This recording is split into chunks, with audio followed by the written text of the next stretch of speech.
What's good? My name is Charity Croft. It's Christmas time! But why this time? I mean, I'm sure you already know December 25th has nothing to do with Jesus' birthday. According to the Bible, he was born sometime between spring and early October, but it was absolutely not December 25th.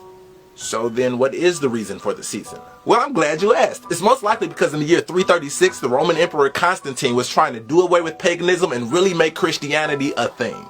Well, at that time, the biggest ancient festival was something called Saturnalia. This was a festival celebrating the god Saturn that lasted a little over a week starting on December 17th. The ancient Romans chose this time to celebrate Saturn because it was during winter solstice, which is when the sun is in a very specific position in the sky.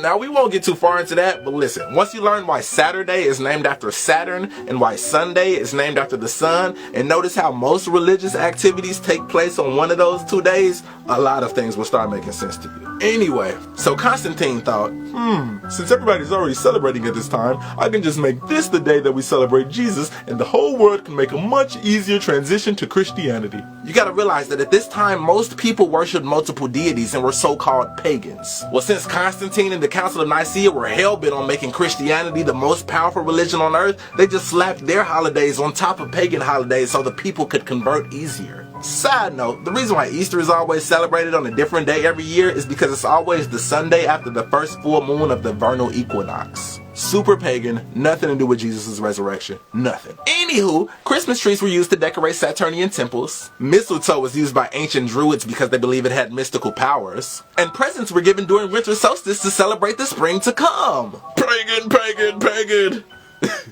And you ain't even know it. So pagan, in fact, that Christmas was outlawed in the New World when the Puritans first got here because they knew how pagan it was. It didn't become okay till the 1680s when they realized that gift giving could be profitable. Speaking of pagan, what does that word even mean? Like, why do we act like pagan means devil worshiper? The actual definition of pagan is any person holding religious beliefs other than the main world religions. So in other words, anybody who is not Christian or Muslim. Words like that is how Christianity was able to take over the entire planet by creating a bad word for people who didn't convert. He is pagan! Kill him! Back to Christmas. Who is this guy? Well, it's Santa Claus! He's actually based off a real person named Saint Nicholas, but you probably knew that already. But did you know that Saint Nick was a bishop in the Church of Turkey?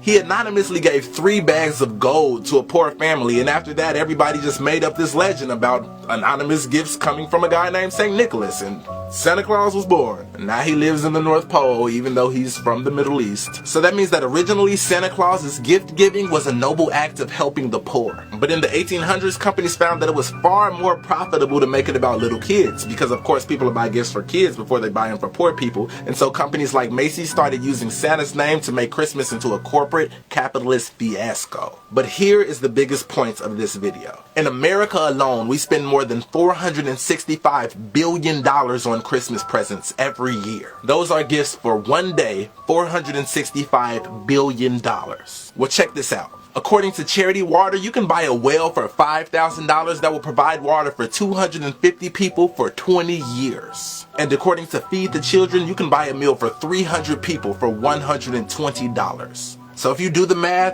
$120 times 3 meals a day times 365 days a year, then add in the cost of the water well, you could provide 300 starving people with food and water for a whole year with only $136,400. So if we take that $465 billion we spend, we could feed 1,020,000,000 people for a year. Well, it gets crazier. According to World Food Programme's hunger statistics, there are only 795 million starving people on Earth. So that means with the money America alone spends on one Christmas, we can literally end world hunger for a year.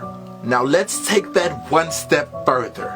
If we just did away with the entire gift-giving part of Christmas, and every year we use the same money that we would have spent on presents to instead feed the poor, there would be no such thing as hunger, and the entire world would have food. Merry Christmas. I love you.